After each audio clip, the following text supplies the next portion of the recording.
Hello అండి, welcome back to Priya food hub. ఈ మధ్య ఎక్కడ విన్నా రోజ్మేరీ ఆయిల్ లేదా రోజ్మేరీ వాటర్ అని వింటున్నాం కదా. రోజ్మేరీ అనే ఒక హర్బ్ చాలా మంచి సువాసనతో ఉంటుందండి. హెయిర్ సంబంధిత ప్రతి సమస్యని తొలగించటమే కాకుండా హెల్దీగా ఎదగటానికి పనిచేస్తుందండి. డాండ్రఫ్ తో పాటు చక్కగా స్కాల్ప్ సంబంధించిన ఇష్యూస్ అన్ని కూడా పూర్తిగా పోగొడుతుంది. రోజ్మేరీలో యాంటీ ఆక్సిడెంట్, యాంటీ ఇన్ఫ్లమేటరీ ఇంకా యాంటీ మైక్రోబియల్ ప్రాపర్టీస్ చాలా ఎక్కువగా ఉంటాయి. సో స్ట్రెస్ ఫ్రీగా ఉంటూ పోషకాహారం బాగా తీసుకుంటూ చక్కగా వాటర్ తాగుతూ ఉంటే ఈ స్టేజ్ కి రాకుండా ఉంటాం. అసలే బయట పొల్యూషన్ ఎక్కువగా ఉంది కదండి.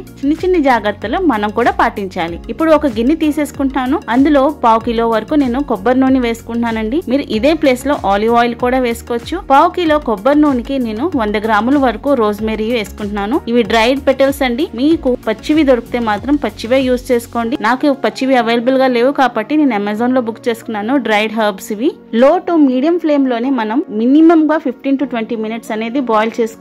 ఇవి చాలా డార్క్ బ్రౌన్ అయిపోయి మంచి సువాసన వస్తూ ఉంటాయి. అప్పుడు మనం ఆఫ్ చేసుకోవాలి. చాలా మంది మార్కెట్ లో కనిపించిన ప్రతి ఆయిల్ ని కూడా కొనేసుకుని వాడేస్తూ ఉంటారు. కానీ నిజానికి చెప్పాలంటే 50% మాత్రమే ఏ ఆయిల్ అయినా కూడా పనిచేస్తుందండి. మిగతా 50% మనకు జీవన విధానం అండి. కంటి నిండా నిద్ర, పోషకాహారం, స్ట్రెస్ ఫ్రీ లైఫ్, ఇవి కూడా చాలా మెయిన్ థింగ్ అండి మన హెయిర్ కేర్ కి. చూసారా, రోజ్మేరీ కూడా చాలా మంచిగా కలర్ చేంజ్ అయిపోయింది. నేను ఇప్పుడు గ్యాస్ ఆఫ్ చేసేసుకుంటున్నా. రూమ్ టెంపరేచర్ కి వచ్చిన తర్వాత ఏదైనా ఒక గాజు సీసాలో మనం ఆయిల్ ని స్టోర్ చేసుకోవాలండి. ఆయుర్వేదిక్ ప్రాపర్టీస్ అన్ని కూడా చక్కగా అందులోనే పుష్కలంగా నిలవ ఉంటాయి కాబట్టి నేనైతే గాజు సీసాని ప్రిఫర్ చేస్తున్నాను. మీ దగ్గర లేదు అనుకుంటే ప్లాస్టిక్ బాటిల్ ని యూజ్ చేసుకోండి. ఇప్పుడు రోజ్మేరీ అంతటినీ కూడా మనం చక్కగా వడకట్టేసుకోవాలి.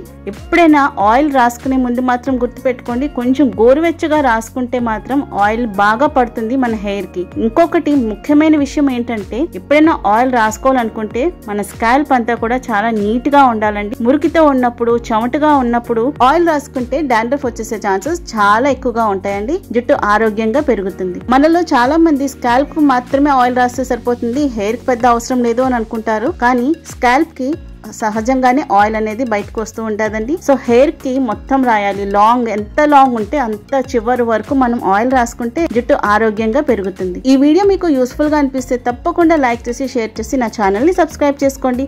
రోజ్మేరీ వాటర్ ని కూడా ఎలా తయారు చేసుకోవాలో, ఎన్నాళ్ళు నిలవ పెట్టుకోవాలో, ఎలా రాసుకోవాలో నెక్స్ట్ వీడియోలో రాబోతుంది. So stay tune to Priya food hub. Thanks for watching.